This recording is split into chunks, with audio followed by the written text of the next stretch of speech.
नमस्कार। देखिए, class 12th में जो हमारा चैप्टर चल रहा है प्रकाश का अपवर्तन, उसमें हमें आज लेंसों का संयोजन पढ़ाना है। हम दो लेंस ले रहे हैं। पहला लेंस है जिसकी फोकस दूरी f1 है, फोकस दूरी f1। एक दूसरा लेंस है जिसकी फोकस दूरी f2 है।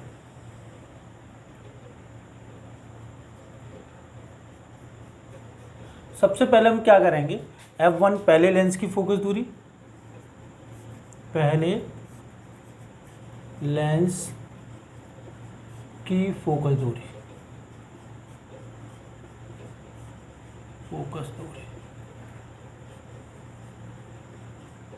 और f2 दूसरे लेंस की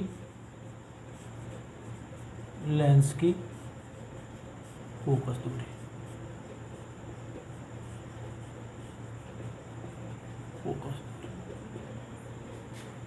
अब देखिए, सबसे पहले हम क्या करेंगे, पहले लेंस द्वारा प्रतिबिंब बनाते हैं। ये लेंस लिया, इसके मुख्य अक्ष पर हम कोई वस्तु रख देते हैं यहाँ पर। इसका प्रतिबिंब यहाँ बनता है Q डैश पर, ये U और ये V डैश। मतलब इस लेंस के द्वारा P का प्रतिबिंब Q डैश पर बनेगा। तो इसके लिए हम लेंस के सूत्र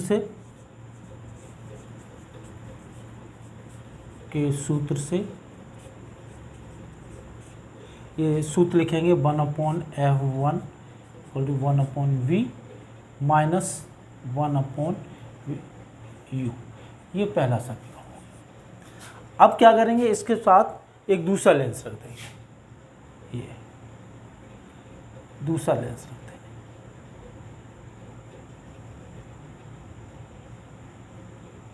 इस दूसरे लेंस के लिए ये Q डैश वस्तु का कार्य करेगा और इसका प्रतिबिंब यहाँ बन जाएगा Q पर। तो इस तरह से P का प्रतिबिंब Q पर बना। तो दूसरे लेंस के लिए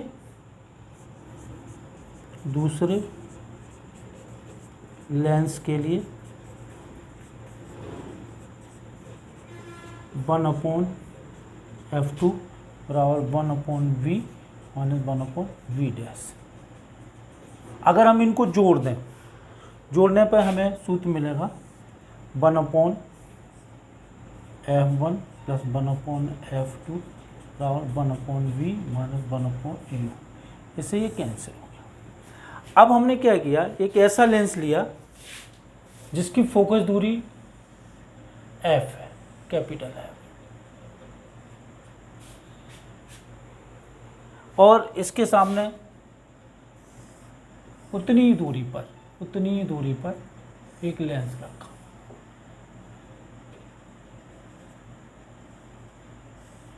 और इसका ये U और ये U समान है आंक के ग्रुप से, और इसका प्रतिबिंब Q पर बन गया।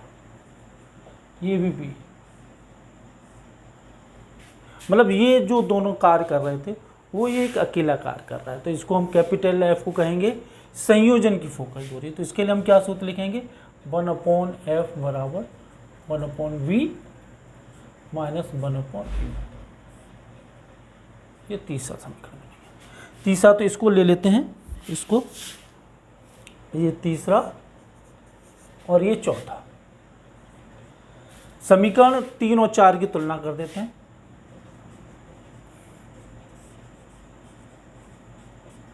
3 तथा 4 की तुलना करना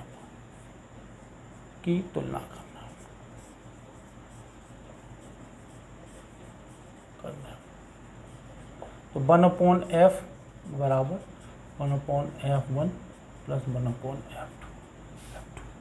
अगर इसको हम क्षमता के पदों में लिखें तो ये हो जाएगा P बराबर f1 प्लस 1/f2। अब देखिए यहाँ पर ये चीज़ देखनी चाहिए। एफ क्या है? एफ है संयोजन की क्षमता। एफ संयोजन की क्षमता, संयोजन की फोकस दूरी, फोकस दूरी। और क्षमता बराबर होती है P बराबर 1/F, जब F मीटर में, और P बराबर होती है 100/F, जब F सेंटीमीटर मीटर। इस तरह से लेंस की क्षमता क्या मतलब होता है? लेंस की क्षमता का मतलब होता है फोकस दूरी के व्युत्क्रम को लेंस की क्षमता कहते हैं। तो इस तरह से हमने एक ये सूत्र पढ़ा, अगर 3 से अधिक, 2 से अधिक लगे हुए हैं तो हमारा सूत्र ये होगा 1/F plus 1/F2 plus 1/F3। क्षमता होगी P बराबर P1 plus P2 plus P3, ये क्षमता होगी। अब एक हम आपको सरल सा क्वेश्चन ले लेते हैं जो इसी पर आधारित है। सरल सा क्वेश्चन ये है कि एक क्वेश्चन में 2 लेंस दिए हुए हैं,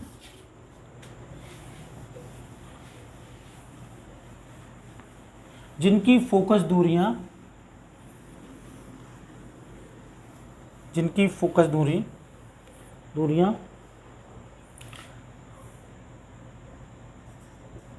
F1 10 सेंटीमीटर और F2 30 सेंटीमीटर। तो संयोजन की फोकस दूरी ज्ञात करनी है, कैपिटल F ज्ञात करना है। तो सीधा सा है 1/F, 1/F1 F2। तो 1/F बराबर 1/10 प्लस 1/30, एलसीएम ले लिया 30, 3 धन 1, 30/4, 7.5 सेंटीमीटर, 7.5 सेंटीमीटर। अब यहाँ तो हमने दोनों लेंस, उत्तल लेंस लिए थे। अब मान लीजिए एक उत्तल है एक अवतल है, तो क्या होगा? इसी टाइप के क्वेश्चन और लेते हैं। इसमें क्या है, एक उत्तल लेंस है जिसकी फोकस दूरी प्लस 10 सेंटीमीटर, और दूसरा लेंस है वो अवतल है, उसकी फोकस दूरी -30 सेंटीमीटर है। ये उत्तल लेंस है और ये अवतल लेंस।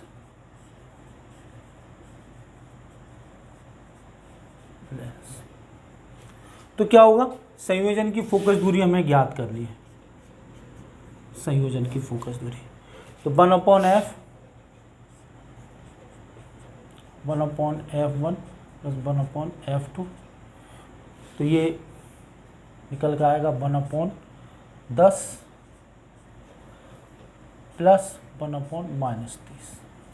तो 1/F बराबर लगभग हो जाएगा 30, या 3 - 1, तो ये हो जाएगा 2/30 और 1/15। तो F बराबर 15 सेंटीमीटर, 15 सेंटीमीटर। अब कुछ कभी कभी क्वेश्चंस में क्षमताएं दे दी जाती हैं, तो हम उन क्वेश्चंस को कैसे करते हैं कि 2 लेंस हैं जिनमें पहले लेंस की क्षमता प्लस 10 डायोप्टर दी हुई है, दूसरे लेंस की क्षमता -5 डायोप्टर दी है। तो इन लेंसों के संयोजन की क्षमता ज्ञात करनी है और फोकस दूरी ज्ञात करनी है। तो सीधा सा है P बराबर P1 plus P2 10D plus -5D तो ये आ गया 10d माइनस 5d बराबर 5d। फोकस दूरी हो जाएगी p बराबर 1/f और f बराबर 1/p, 1/p तो ये हो जाएगा 1/5। तो f बराबर 0.20 मीटर और 20 सेंटीमीटर। तो ये कुछ सूत्र था जिसका हमने निगमन किया लेंसों के संयोजन के लिए, और उस पर हमने कुछ सरल से क्वेश्चंस कराए। अब हम बताना चाहते हैं, ये प्रैक्टिकल से संबंधित है, उत्तल लेंस की फोकस दूरी विस्थापन विधि से ज्ञात करना। विस्थापन विधि क्यों कहते हैं इसको अभी मैं समझाऊंगा आपको, और इससे हम उत्तल लेंस की फोकस दूरी ही क्यों ज्ञात कर सकते हैं। देखिए, उत्तल लेंस की जब हम फोकस दूरी ज्ञात करते हैं तो केवल हमें एक उत्तल लेंस चाहिए, 2 पिन चाहिए। जब हम अवतल लेंस की फोकस दूरी ज्ञात करते हैं तो अवतल लेंस के साथ या तो उत्तल लेंस होना चाहिए या हमारा कोई दर्पण होना चाहिए, तभी हम फोकस दूरी ज्ञात कर सकते हैं। क्योंकि अवतल लेंस में हमेशा आभासी प्रतिबिंब बनता है और उत्तल लेंस में ज़्यादातर स्थितियों में वास्तविक प्रतिबिंब बनता है। तो देखिए यहाँ पे देखिए, एक हमने लेंस लिया है उत्तल लेंस,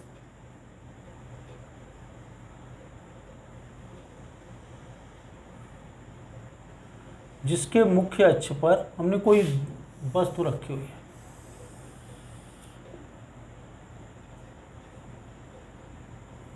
ये वस्तु रखी हुई है AB।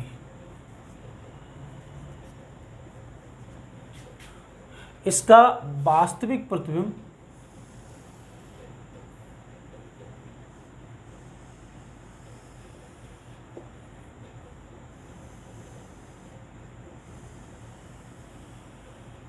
ये बनना है A डैश B डैश, ये U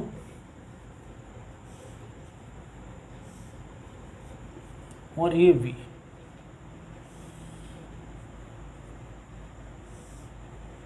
ये V, ये वस्तु है और ये प्रतिबिंब है।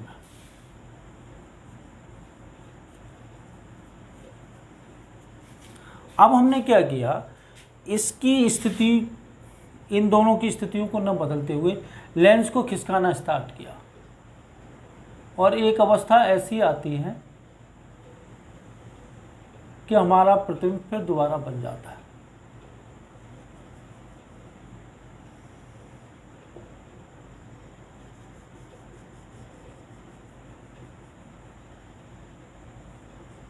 A double S B double S B double S.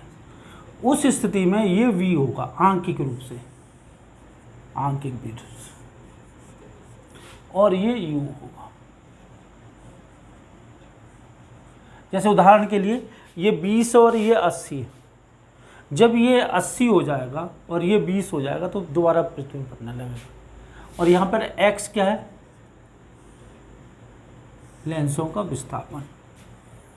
तो देखिए यहाँ पे U प्लस B, इसको हम ले लेते हैं D। D क्या है, वस्तुपिन, वस्तुपिन तथा प्रतिबिंब पिन के बीच की दूरी।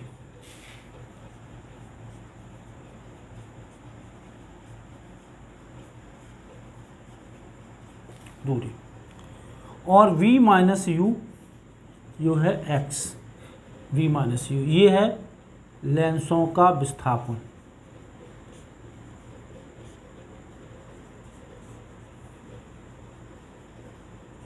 अगर हम इनको जोड़ दें तो ये U कैंसिल हो जाएंगे, तो 2V बराबर आ जाएगा D plus x.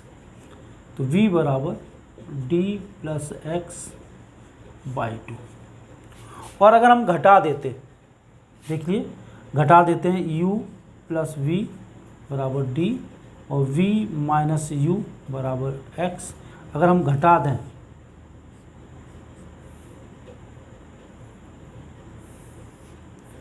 To U D minus X, तो u बराबर D minus X by two. अब हम वही लेंस फॉर्मूले का उपयोग कर लेंगे। लेंस फार्मूला क्या है, 1/f बराबर 1/v माइनस 1/v। तो 1/f बराबर 1/v, v क्या निकल के आया, d plus x by to minus 1 minus D plus x by to.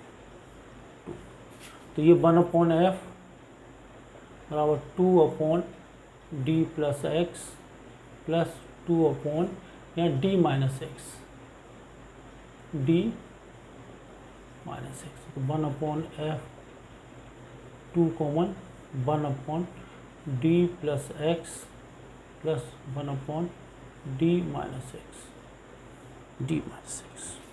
तो 1/f 2d plus x d minus x और ये d minus x minus d plus x. तो देखिए इसमें क्या होगा, इस d से ये d minus x minus d minus x,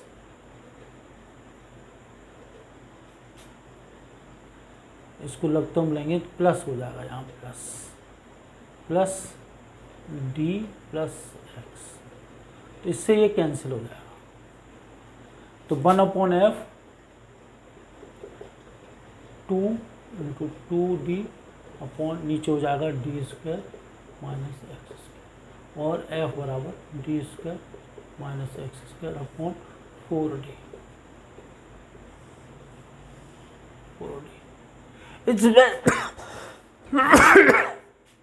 केवल हमें वस्तु पिन और प्रतिबिंब पिन के बीच की दूरी की जरूरत पड़ती है, और लेंस हमने कितना विस्थापित किया है उसकी ज़रूरत पड़ती है। अब इनके प्रतिबिंबों में संबंध हम ज्ञात करते हैं। हमने प्रारंभ O ले लिया, O को हमने ले लिया, O वस्तु की लंबाई है,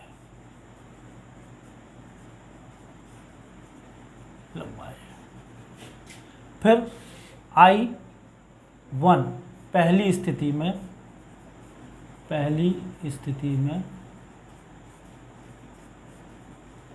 में प्रतिबिंब की लंबाई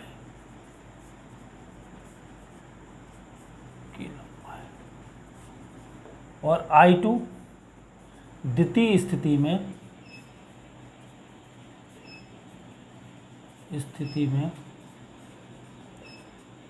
प्रतिबिंब की लंबाई।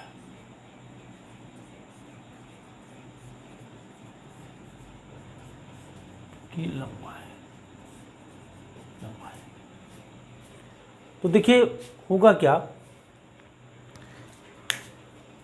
हम रेखीय आवर्धन के सूत्र से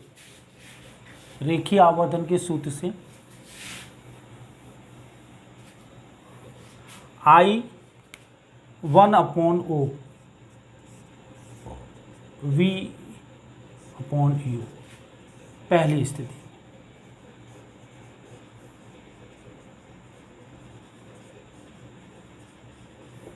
फिर दूसरा I2/O is equal to U/V, क्योंकि यहाँ पे ये U हो जाएगा, ये V हो जाएगा, ये दूसरी स्थिति में। अगर हम गुणा कर देते हैं I1/O I2/O equal to V/U into U/V, इससे ये कैंसिल हो जाएगा। I1 I2 बराबर O स्क्वायर और O बराबर under root I1 into I2। इसका इनमें संबंध निकल के आया। संबंध क्या निकल के आया, ये संबंध आया कि वस्तु की लंबाई दोनों स्थितियों में प्राप्त प्रतिबिंब की लंबाई के गुणोत्तर माध्य के बराबर होता है। तो इस तरह से आज हमने आपको बहुत इंपॉर्टेंट सूत्र बताए। बाद वाला जो डेरिवेशन है विस्थापन विधि का, ये थ्योरी में भी इम्पोर्टेंट है, न्यूमेरिकल में भी इम्पोर्टेंट है और प्रैक्टिकल में भी इम्पोर्टेंट है। ज़्यादातर बच्चों को ये प्रैक्टिकल करने को मिल जाता है। जब भी ये प्रैक्टिकल करने को मिलता है तो पहले आपको लेंस पता होने चाहिए, लेंस में फोकस दूरी की परिभाषा पता होना चाहिए, लेंस में अपवर्तन होता है तो अपवर्तन क्या होता है ये पता होना चाहिए। दूसरा, इसको हम विस्थापन विधि क्यों कहते हैं ये पता होना चाहिए। लेकिन इसके द्वारा हम अवतल लेंस की फोकस दूरी नहीं ज्ञात कर सकते, उत्तल लेंस की फोकस दूरी ही ज्ञात कर सकते हैं। और ये हमें ध्यान रखना पड़ेगा कि जितनी भी फोकस दूरी होगी उससे 4 गुने से अधिक वस्तु और प्रतिबिंब, वस्तु पिन और प्रतिबिंब पिन के बीच की दूरी को रखना होगा, अन्यथा हम ये प्रैक्टिकल नहीं कर पाएंगे। तो मैं समझता हूँ कि ये आपको वीडियो पसंद आ गया होगा। आप इसको अच्छी तरह से बार बार देखिए और इसके अगली वीडियो में मैं आपको इसके न्यूमेरिकल्स कराऊंगा। धन्यवाद।